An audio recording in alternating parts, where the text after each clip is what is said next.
یہ جو میں اب آپ کو ڈیٹ دینے لگا ہوں، میں اپنی ساری پہلے تو پارٹی کو بھی ساروں کو کہوں کہ ابھی سے تیاری شروع کر دیں. اگلے ہفتے 26 نومبر کو آپ نے سب نے اسلام آباد پہنچنا ہے. میں انشاءاللہ آپ کو وہاں ملوں گا اسلام آباد میں. تو میں یہ چاہتا ہوں کیا ہوں، میں صرف اپنی پارٹی کو نہیں اب کہہ رہا، میں سارے پاکستانیوں کو کہہ رہا ہوں کہ دیکھیں، جو اگر آپ کا خیال ہے کہ تبدیلی آ جائے گی اور آپ گھر بیٹھے رہیں گے اور ایک دم تبدیلی آ جائے گی، ایسے نہیں ہوتا.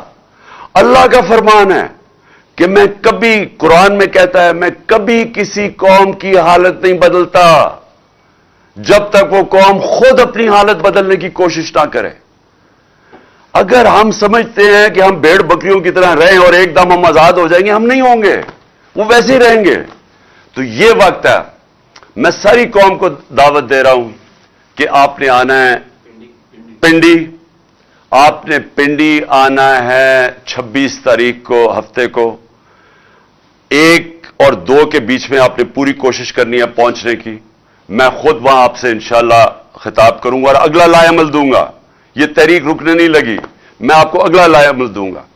اور میں اپنے سارے جو طاقتور حلقے ہیں، میں آپ کو صرف ایک چیز کہنا چاہتا ہوں، جس سے مرضی آج پوچھ لیں، آپ کے پاس طاقت ہے، آپ کی ذمہ داری ہے، جس سے پوچھ لیں، بزنس مین سے پوچھ لیں، پروفیشنل سے پوچھ لیں، اکانومسٹ سے پوچھ لیں، کسی سے بھی پوچھ لیں. اگر کوئی آپ کو کہے کہ سوائے ایک حل کے، صاف اور شفاف الیکشن، اس کے علاوہ کوئی دوسرا حل نہیں ہے اب اس دلدل سے نکلنے کا جدھر انہوں نے 7 مہینے میں ہمیں لے کے جا رہے ہیں، اس کے علاوہ کوئی راستہ نہیں ہے. ان کے پاس کوئی پلان ہی نہیں ہے. کوئی پوچھے تو صحیح کہ آپ کا روڈ میپ کیا ہے؟ ملک جو تیزی سے نیچے جا رہا ہے، جو باہر کی دنیا اب سارا اعتماد کھو بیٹھی ہے، کون سا روڈ میپ ہے آپ کے پاس؟ ان کے پاس کوئی روڈ میپ نہیں ہے.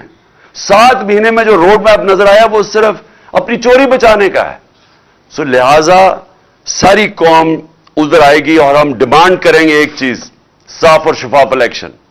اور ہماری تحریک چلتی رہے گی حقیقی آزادی کی اس کے بعد بھی، جب تک ہم اس قوم کو ایک صحیح معنی میں ایک وہ قوم نہ بنا دیں جس میں ہر انسان کے حقوق ہوں، جدھر تھانہ، کچہری، پٹواری کی سیاست نہ ہو. کیونکہ وہ حقوق ان کو آزاد کر دیں لوگوں کو. کیوں نہیں برطانیہ کے اندر تھانہ کچہری ہوتی؟ کیوں کچہریوں میں ظلم وہاں نہیں ہوتا؟ کیوں پٹواری کو رشوت نہیں دینی پڑتی وہاں؟ کیونکہ وہاں حقوق ہیں انسانوں کے، وہ آزاد لوگ ہیں، وہ انصاف ہے. اس کے لیے میں چاہتا ہوں ساری قوم مل کے ہمارے ساتھ جدوجہد کرے. اور انشاءاللہ میں سب کو اگلے ہفتے پنڈی میں آپ سے میری ملاقات ہوگی. اور یہ ہمارا نہیں ہے، یہ سارے غریب ملکوں کا یہ کہانی ہے. تو اس لیے یہ دوسری چیز ہے، یہ ہماری جدوجہد چلے گی طاقتور کو قانون کے نیچے لانے کے لیے. اور یہ چلتی رہے گی، یہ مارچ سے آگے چلتی جائے گی. یہ تو تحریک چلتی جائے گی جب انشاءاللہ، جب تک حقیقی طور پہ اپنے ملک کو آزاد نہ کریں. اب میں 2-3 اور آخر میں باتیں کرتا ہوں. ڈیٹ، کیونکہ میں نے آپ کو ابھی ڈیٹ دینی ہے کہ ہم نے کس دن انشاءاللہ اسلام آباد سب نے پہنچنا ہے، پنڈی پہنچنا ہے کس دن، وہ میں آپ کو بھی ڈیٹ دینے لگا ہوں. لیکن میں آج 7 مہینے ہو گئے ہیں ہماری گورنمنٹ کو ہٹائے. تو میں آج اپنی جو طاقتور ہماری جو اسٹیبلشمنٹ ہے، جن کے پاس طاقت ہے، جو اس ملک کو کسی طرف بھی لے جا سکتے ہیں، پازیٹو بھی لے جا سکتے ہیں، نیگیٹو بھی لے جا سکتے ہیں، تو میں ان سے آج ایک سوال پوچھتا ہوں. میرا یہ سوال ہے، اور کیونکہ مجھے اس کا کوئی جواب آیا نہیں ابھی تک، کہ یہ لوگ جو 2 خاندان تھے، جنرل مشرف نے ان کو ہٹایا جب 99 میں، تو 2 دفعہ یہ کرپشن میں 90 کی دہائی میں نکل چکے تھے. اور کیسز کرپشن کے انہوں نے ایک دوسرے کے اوپر بنائے تھے. نون لیگ کہتی تھی پیپلز پارٹی کرپٹ ہے، نواز شریف کرپٹ ہے، وہ کہتی تھی زرداری کرپٹ ہے. زرداری کو جیل میں نواز شریف نے ڈالا. اور پھر ان دونوں کو مشرف نے ہٹا دیا اور لوگوں نے مٹھائیاں بانٹی اور کرپشن پہ ہٹایا. اس کے بعد انہی کو جنرل مشرف نے NRO دے دیا اور اس کے بعد انہوں نے 10 سال جو ملک سے کیا ہے 4 گنا زیادہ قرضہ بڑھا دیا. لوگوں نے ان کے غصے میں مجھے ووٹ دی 2018 میں. اب میرا سوال یہ ہے کہ وہ کیا چیز تھی کہ ایک دم 3.25 سال کے اندر یہی لوگ پتہ نہیں کس میں نہا کے آئے کہ یہ ایک دم ٹھیک ہو گیا اسٹیبلشمنٹ کے لیے اور اس کے بعد یہ ہمارے اوپر پھر مسلط ہو گئے. چلے مانتے ہوں کہ اسٹیبلشمنٹ نے کوئی اس کے اوپر سازش نہیں کی لیکن روک تو سکتے تھی نا. جانتے تو تھے ان کا ماضی. کیا ان کا ماضی نہیں پتا تھا؟ فائلیں تو ساری پڑی ہوئی ہیں ایجنسیز کے پاس ان کی چوری کی سب کچھ. تو کیونکہ میں 3.5 سال پرائم منسٹر تھا مجھے پتا ہے کہ ساری ڈیٹیلز ہماری ایجنسیز کے پاس پڑی ہوتی ہیں کہ ان کی چوری انہوں نے کتنی کی. تو وہ تو سب پتا تھا. تو وہ کیا چیز ہوئی کہ ان کو پھر ہمارے اوپر مسلط کر دیا؟ بیرونی سازش کامیاب ہو ہی نہیں سکتی جب تک اندر ان کی مدد نہ ہو. تو میرا سوال یہ ہے کہ اب 7 مہینے کے بعد کوئی ایک بھی مجھے چیز بتائیں کہ انہوں نے ملک کے اندر بہتری کی ہو. مجھے ایک چیز بتا دیں. اکنامک سروے پاکستان کی ان کے دور میں پبلش ہوئی. اسی اکنامک ہمارے دور میں نہیں ہوئی. وہ ہر سال جو بتاتی ہے کہ پاکستان کی معیشت کے کیا حالات ہیں وہ ان کے دور میں پبلش ہوتی ہے اور وہ کہتی ہے کہ 17 سال کے بعد پاکستان ہماری تحریک انصاف کے جو آخری 2 سال تھے 17 سال کے بعد بہترین ہماری معیشت کی اضافہ ہوا. اس میں 5.7% اور 6%.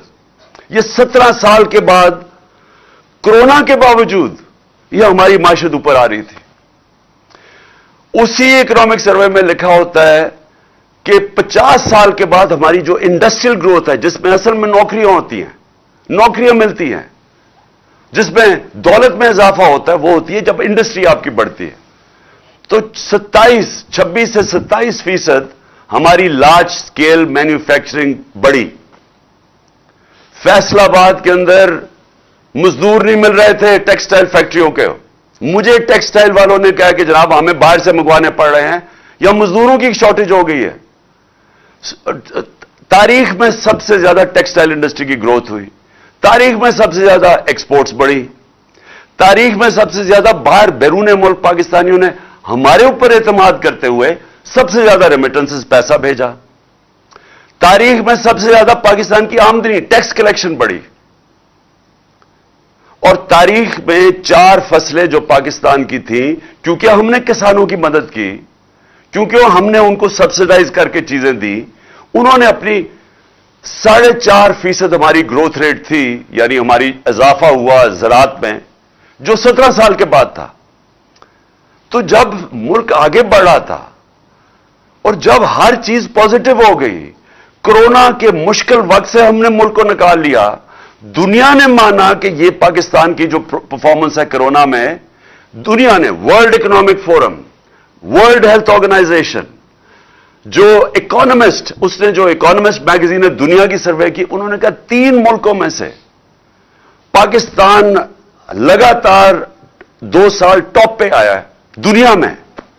تو دنیا نے مانا کہ ہم نے بہترین گورننس دی مشکل وقت میں. کرائسس جو صدی میں ایک دفعہ کرائسس آتا ہے جو کورونا آیا تھا دنیا کہتی ہے کہ ہم نے سب سے بہترین اس کو ملک کو نکالا. تو وہ کون سی قیامت آ گئی تھی کہ ہمیں اس وقت گرا کے تو ان چوروں کو اوپر بٹھا دیا. اچھا چلا میں مانوں کہ اگر آپ نے شاید کسی کو غلط فہمی ہو کہ شہباز شریف اشتہاروں کے علاوہ بھی ترقی کر سکتا ہے شاید وہ سمجھتے ہوں کہ واقعی وہ کچھ کر سکتا ہے. لیکن یہ ذرا آپ دیکھ لیں شاید وہ سمجھے کہ اسحاق ڈار جو 2 دفعہ 99 میں بھی اکانومی بینکرپٹ کر کے گیا پھر 2018 میں پاکستان کی اکانومی بینکرپٹ تھی اس کے بعد جو شاید انہوں نے سمجھا ہو کہ یہ کچھ سیکھ گیا. تو لیکن آج مجھے 7 مہینے بعد بتائیں مجھے ایک چیز بتائیں پاکستان کی جو پازیٹو کیا انہوں نے. آج اگر پاکستان کی اپنی بزنسز ہیں، ان کا گیلپ کا سروے ہے کہ 88% بزنس مین کہتا ہے